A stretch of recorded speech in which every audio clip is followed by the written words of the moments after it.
Pemirsa, Anda kembali bersama kami di debat kelima calon presiden pemilu tahun 2024. Hadirin sekalian dan juga pemirsa, ini merupakan segmen terakhir di debat kelima malam hari ini. Ya, benar sekali. Dan di segmen ini kita akan sama-sama mendengarkan pernyataan penutup atau closing statement dari ketiga calon presiden. Untuk itu kami mengundang bukan hanya pasangan calon presiden tetapi juga calon wakil presiden untuk sama-sama menuju ke podium. Kami mohon kepada calon presiden dan juga calon wakil presiden untuk sama-sama menuju ke atas panggung. Kita akan dengarkan bersama pernyataan penutup yang akan disampaikan hanya calon presiden yang akan menyampaikan pernyataan penutup. Ya, baik. Mohon tenang sebentar ya. Sebentar lagi. Oke, kesempatan pertama kami akan berikan pernyataan penutup yang akan disampaikan oleh Capres nomor urut 1, Bapak Anies Rashid Baswedan. Waktunya 4 menit, dimulai dari Anda berbicara. Silakan.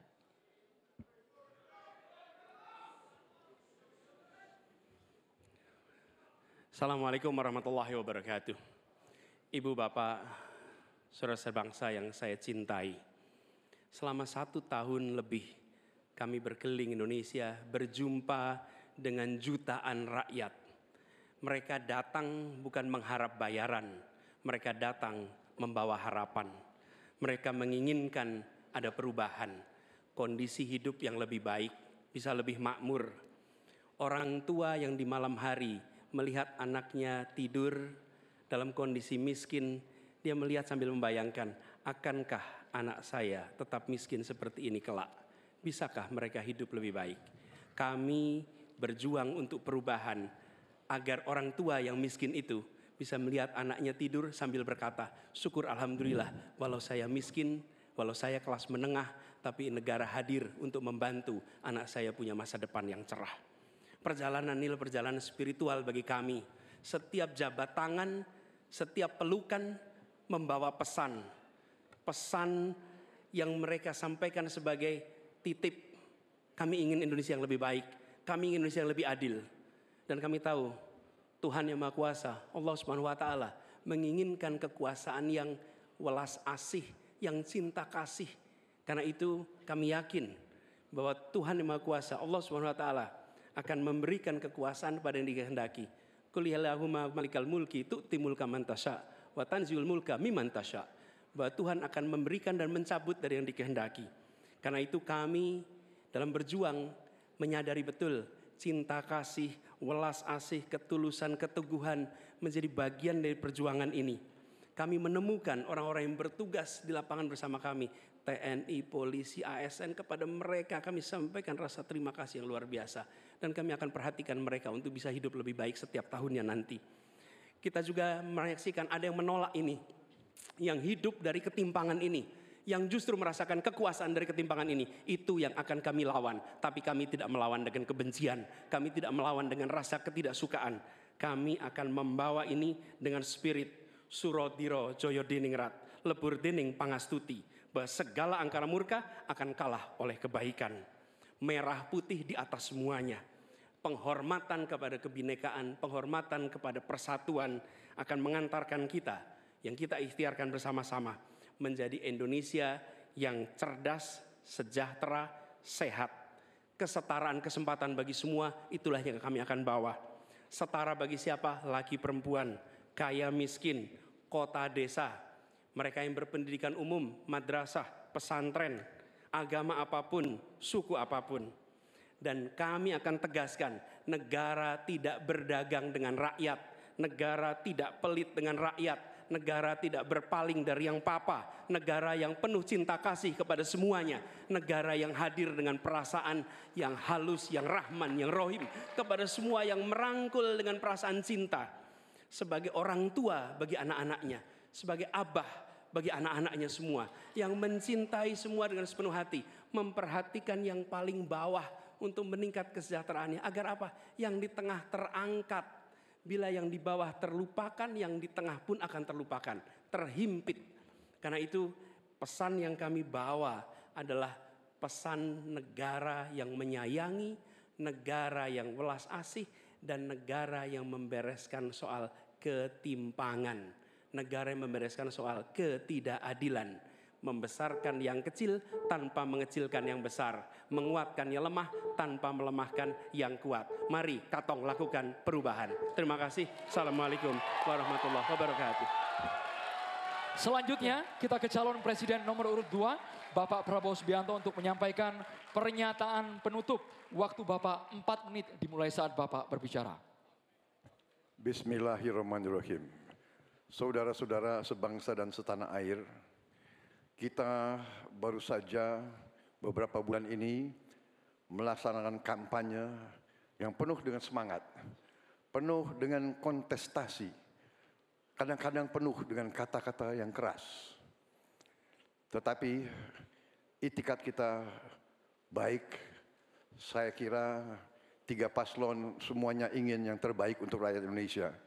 Karena itu, saya atas nama Prabowo Gibran dan atas nama Koalisi Indonesia Maju minta maaf kepada paslon 1, Pak Anies, Pak Muhaimin, dan paslon 3, Pak Ganjar dan Pak Mahfud. Seandainya dalam kampanye ini ada kata-kata kami atau perbuatan kami yang kurang berkenan, kami mohon maaf yang sebesar-besarnya. Kami juga mohon maaf kepada KPU seandainya kami juga bertindak yang kurang pas. Keinginan kita adalah untuk berbuat yang terbaik dan kami selalu berjuang untuk yang terbaik. Saudara-saudara sekalian, yang penting kita harus membangun dan menegakkan kerukunan, persatuan, kekeluargaan di antara semua unsur dan semua kalangan bangsa Indonesia. Terutama adalah kerukunan di antara pemimpin-pemimpin Indonesia. Saya tetap menganggap Mas Anies, Mas Muhaimin, Pak Ganjar, Profesor Mahfud adalah saudara-saudara saya sendiri. Kita berjuang untuk bangsa Indonesia, kita berjuang karena cinta kita kepada rakyat Indonesia. Saudara-saudara sekalian, manakala Prabowo Gibran dan Koalisi Indonesia Maju atas izin Tuhan Yang Maha Besar, Tuhan Yang Maha Esa, menerima mandat dari rakyat, kita akan jadi pemimpin nasional untuk seluruh rakyat Indonesia. Saya akan jadi presiden untuk seluruh rakyat Indonesia, termasuk yang tidak memilih saya dan termasuk yang tidak percaya sama saya akan berjuang untuk seluruh rakyat Indonesia. Kami berjuang, bertekad menghilangkan kemiskinan dari Indonesia. Kami bertekad menghilangkan kelaparan dan kurang gizi bagi rakyat Indonesia. Kami bertekad mengurangi angka kematian ibu-ibu yang sedang melahirkan. Kami berjuang untuk menghilangkan korupsi dari bumi Indonesia. Kami berjuang untuk perdamaian bagi rakyat Indonesia dan bagi bangsa Indonesia. Kami berterima kasih kepada semua pemimpin-pemimpin Indonesia, semua presiden Indonesia, Bung Karno, Pak Harto, Pak Habibie, Gus Dur, Ibu Megawati, Pak SBY, dan Pak Joko Widodo. Mereka adalah putra-putri terbaik bangsa Indonesia. Kami terima kasih kepada mereka telah menjaga republik kita. Sekarang kita menikmati, tidak terlibat dalam pertikaian dengan bangsa-bangsa lain. Kita sekarang fokus, musuh kita adalah kemiskinan, musuh kita adalah kelaparan, musuh kita adalah kesulitan rakyat, harus kita atasi. Kita membangun Indonesia kuat, adil, makmur, aman untuk semua, adil untuk semua, makmur untuk semua. Wassalamualaikum warahmatullahi wabarakatuh.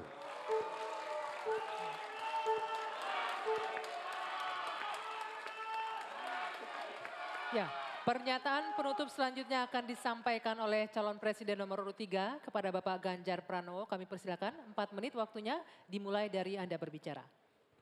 Bapak Ibu yang sangat saya hormati, saya dan Pak Mahfud punya 3 janji. Taat kepada Tuhan, patuh kepada hukum dan keadilan, dan setia kepada rakyat. Kenapa ini harus saya sampaikan? Selama kita berkeliling, kita mendengarkan baik-baik apa yang rakyat sampaikan. Mereka sampaikan, saya catat dalam 3 hal. Yang pertama, bangsa ini sering sekali dikecewakan oleh para pemimpinnya. Kita tidak mau lagi itu terjadi. Mulai dari fasilitas kesehatan yang tidak terpenuhi. Mulai dari pendidikan yang tidak inklusi. Lapangan kerja yang tidak bisa menjangkau lebih banyak orang. Atau barangkali bagaimana 1000 kehidupan pertama untuk mencegah stunting itu mesti betul-betul dilakukan agar bangsa ini punya investasi besar terhadap SDM yang ada di Indonesia. Itu janji yang harus ditepati. Kita tidak boleh lagi membiarkan kekecewaan itu terulang. Dan kemarahan rakyat kemudian muncul. Lalu mereka menjadi apatis. Dan kali ini beri suara Anda kepada calon yang konsisten, yang visioner, yang mampu mendengarkan rakyat, negarawan, reformis, dan tidak punya persoalan. Selanjutnya, kita harus menjaga proses politik demokrasi dengan baik. Kita mesti melawan politik dinasti itu yang didukung oleh mereka yang statementnya sangat terbuka. Menguasai 1/3 kekayaan Indonesia. Sungguh-sungguh rakyat merasa terluka karena statement itu. Dan yang mengutamakan kepentingan keluarga menjadi di atas kepentingan segalanya. Hari ini kampus berbicara, masyarakat sipil berbicara, dan kita sedang diingatkan agar trek demokrasi bisa berjalan dengan baik. Dan jangan biarkan KKN subur kembali di Indonesia. Kita mesti tegas untuk menegakkan hukum. 5 tahun yang lalu dalam debat Capres 2019 saya tim kampanye Joko Widodo. Beliau menyampaikan dan kita diingatkan untuk tidak memilih calon yang punya potongan diktator dan otoriter. Dan yang punya rekam jejak pelanggar HAM. Yang punya rekam jejak untuk melakukan kekerasan. Yang punya rekam jejak masalah korupsi. Saya sangat setuju apa yang beliau sampaikan. Agar kriteria ini menjadi pegangan kita semua dalam memilih pemimpin. Dan yang ketiga, saya berjanji bersama Pak Mahfud jika terpilih bersama Pak Mahfud memimpin Republik ini, kami tidak akan mengecewakan rakyat. Rakyat merupakan sumber energi kami. Ruang-ruang terbuka yang mesti diakomodasi. Mereka adalah detak jantung kami. Mandat rakyat adalah amanah suci buat kami. Dan bismillahirrahmanirrahim. Kita mulai sebuah era baru Indonesia. Era di mana tidak satu rakyat pun ditinggalkan.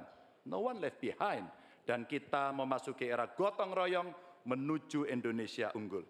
Dan terima kasih kepada seluruh rakyat Indonesia yang telah memberikan inspirasi, menitipkan harapan kepada pundak kami berdua untuk memilih nomor 3, Ganjar Mahfud, dan insya Allah Indonesia pasti lebih baik. Terima kasih untuk kawan-kawan partner saya, pasangan nomor 1 dan 2. Kami senang hari ini kita bisa berdiskusi, bisa berdebat, dan kita berada pada posisi yang sama-sama saling menghormati. Terima kasih rakyat untuk Indonesia yang lebih baik. Wassalamualaikum warahmatullahi wabarakatuh. Itulah pernyataan penutup dari masing-masing pasangan calon. Kami mohon kepada ketiga pasangan calon presiden dan juga calon wakil presiden untuk tetap berada di atas panggung. Kami juga mengundang Ketua KPU, anggota KPU, Sekretaris Jenderal KPU untuk menuju ke panggung. Bersama-sama kita akan... So there you have it, the 5th and final presidential debate have just concluded. The 3 presidential hopefuls have gone through a contentious debate and delivered their final closing statements.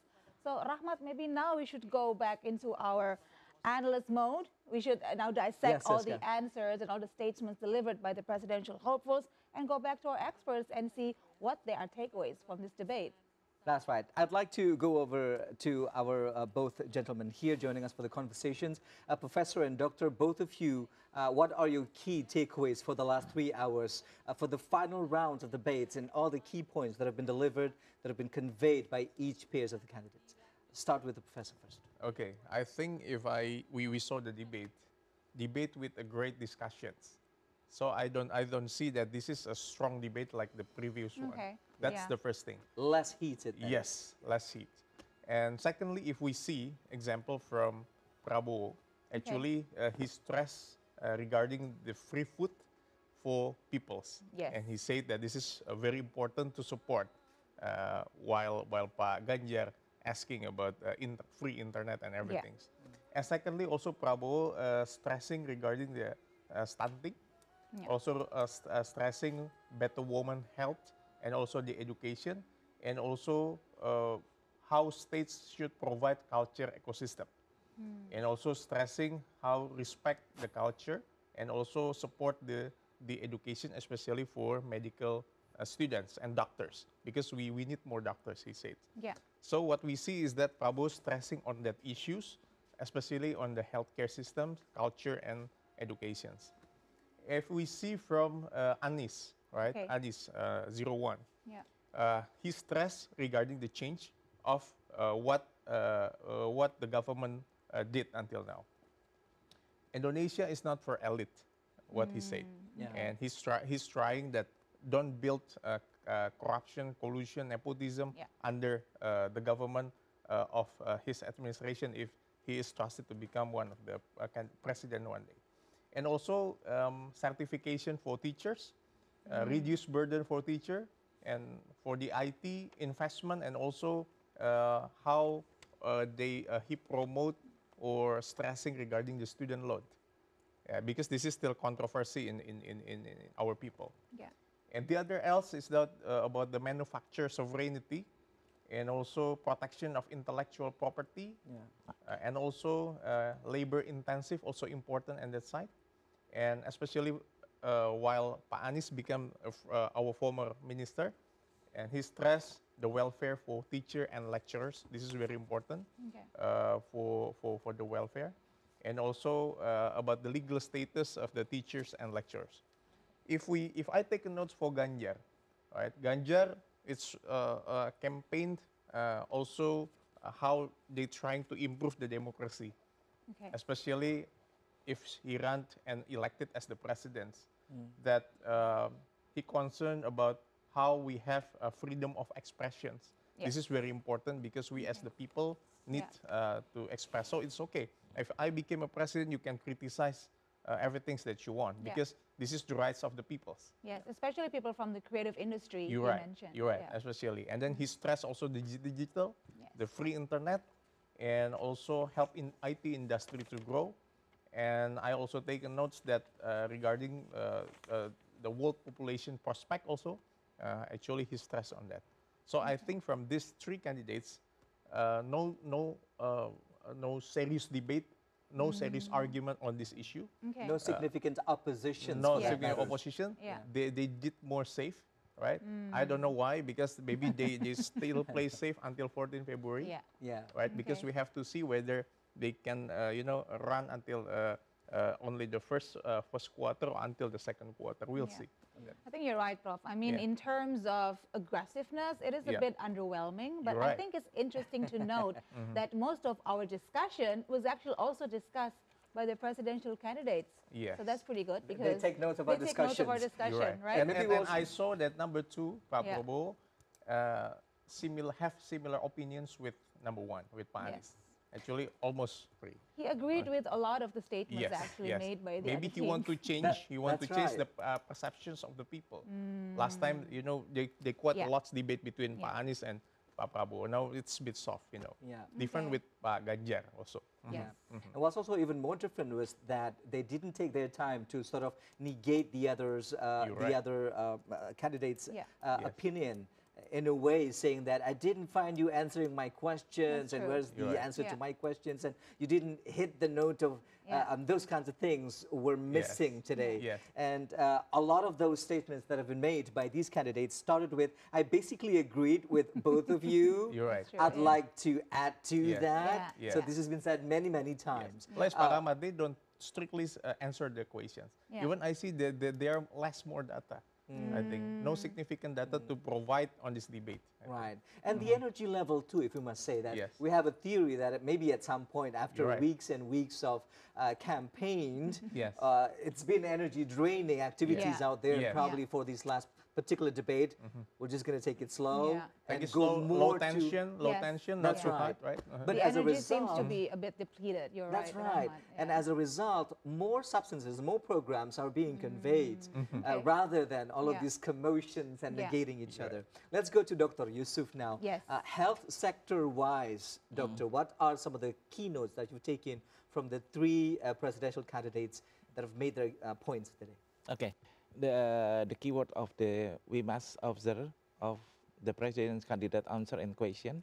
Whatever candidate could not control himself, visually face of the debate. When the answering candidate use the full strategy available, reinforce a value being a good and wise leader. In the health sector, I see about we must agree that health problems are main problem so that people can live healthily and work well. So health problem must be number one. Okay. I believe all candidates will have the same sense that health must be priority in their program. Prevention and promotion is very important. Yeah. All from All candidates mentioned candidates, about yeah. that, the importance. Yes. Now, stunting was repeatedly Stunting. mentioned by Exactly. all candidates, and they all presented their own strategy and visions and policies. What are your opinions on that, Doctor? Do you agree with them? Do you have any more perspective? Especially with the words free food and Yes. free lunches Yeah. being repeated over and Yeah. over again for the many hours of the debate. And we can see from the other two teams, they actually try to use that to, to make it an offensive Okay. strategy. All a debate is very interesting. All Yeah. candidates have tried and answer the best, always the best, even though they cannot really the wish of the all support all level community. I think it's about stunting, about medical student. I think all candidates not have best data Okay. to Yeah. experience to analyze. Yeah. I think it's very same like Professor Yeah. said, Okay. not evidence based. Right. It's not data driven. Yeah. It's more normative, Yeah. like a broad perspective. On Yeah. it. Right. Yeah.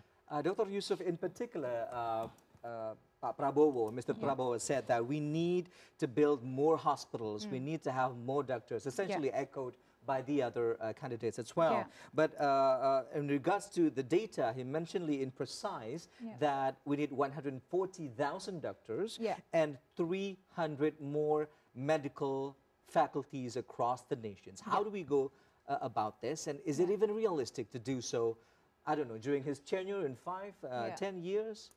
I think What it's are we very talking about here? difficult to build up the university.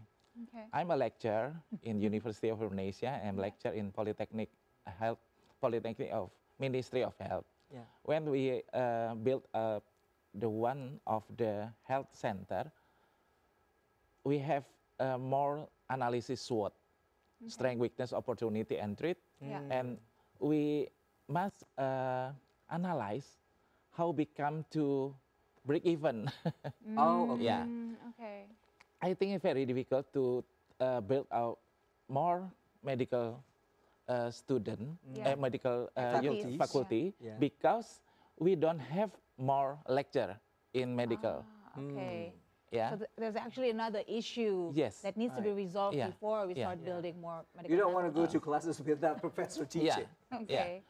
Okay. Right. Yeah, we And can we still need build, doctors to be able to teach them as we well. don't have Right. more lecture in the faculty of medicine.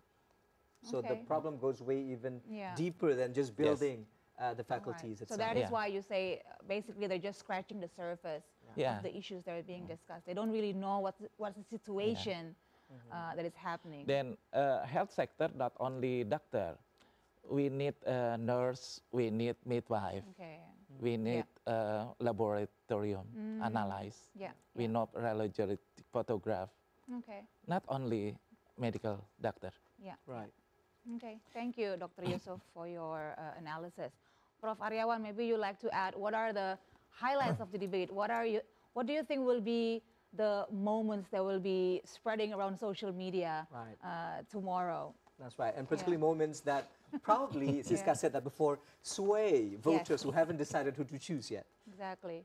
Yes, I think like Dr. Yusuf said, the issue of the healthcare sector is very important. Okay. So providing more doctors, yes, we agree that this is one of the key issue, but it's not only the doctors, but nurse, caregiver, and every healthcare sectors is very important on that. Okay. But I think this is connected with the requirement of the government, because it's connected with the Ministry of Education, and also connected with Ministry of Health. So if they want to build the faculty of medicines, they need more, simple bureaucracy on this. So because they need accreditation, they need lectures or something like that. The question is that there are more doctors, that more practicals in hospitals. But on the other side, they have to teach. They need a license on that to be qualified as a lecturer in one university who want to have a medical faculty in the institutions. That's one of the issue. So I think one of the candidates also proposed that there are some students that would like to send to learn mathematics, science, like Pak Prabowo said. Yeah. The question is not, of course, not easy, because it's connected also with another ministry, between Ministry of Education and Healthcare. It's quite different with Singapore and Australia. Okay. Now, if we example, we go to NUH in hospital in Singapore, some of the nurse also graduated from Philippines. Some of them. Now they work in Singapore. But some of the nurses in Singapore now, they have a good offer from Australia, from United States. And this is a big question. But the system already connected between the nurse, hospital, and the doctor itself. I think that's one of the issue. And the second one's regarding the educations, that one of the candidates, Pak Ganjar, said that the infrastructure, the facility is very important. So why don't we build a good school, a good university, so it can compete between one into another. While Pak Anies need that we have to reduce the burden of teacher, because they do more administrative than the teaching itself. The teaching itself, Yeah, and the the burden qualification, lies the knowledge. Administrative. Yes. They want to change it, not more bureaucracy, but focusing on the teaching itself or the research itself. So I think this is also one of the dilemma. I think if the millennials or the students now see, there are some students now, they have a problem in paying, some tuition fee, student schools and everything. Okay. So this is the big job for the government, how to give a best education and to provide, a good student service for them. So the students, most of the people in Indonesia are focusing with the student study itself, not focusing on the budget or to pay the institution fee, this is quite big. So there will be a good question how to handle of this, because the student loan is one of the more controversy. And also I think in social media they will also debating regarding the free internet versus the free food. I think this will be debating in social pretty contentious. Yes, like while Pak Ganjar quite, trying to asking a questions. While you said Pak Prabowo regarding the free internet, you said it something like that. So I think we will see in social media what is the response. The thing is, I think it's not more about which sector is prioritized, but more about if you choose internet first, you have a slow brain. You're right. I think that particular expressions triggered a lot of people out there, which probably, maybe for others, not so much. So it's just the way you perceive these statements that have been made by the peers of the candidates. We are almost out of time. Siska and also our guest. We'd like to invite each and every one of you for your closing statements to just sort of recap the way the debates have been going on and overall the dynamics of the campaign and our upcoming election as well, your hope and your expectation. I'd like to start with Dr. Yusuf first. Okay. I always have issue. We must agree that health problems are the main problem so that people can live healthily and work well. So health problem must be number one. I believe all candidates will have the same sense that health must be priority in each of their program. It's the clue. Very well said there. And Yeah, final words from yeah. you, I think Professor. in conclusion, I would like to say that I have to congratulate for 3 of the candidates for sure because they perform it, quite well. Okay. It's low intention, and this is Yeah. very important to convince all the people in Indonesia, of course, the swing voters, to choose which one is the best one, who is the best one, Okay. and who is the best candidates for them. I think low intention is quite important to make a good atmosphere around the people in Indonesia for sure. And secondly, regarding this debate, I think some of the candidates has focusing on every issue, like the education, social welfare, culture, and everything. So I think this issue will be recorded. Okay. And then we will wait.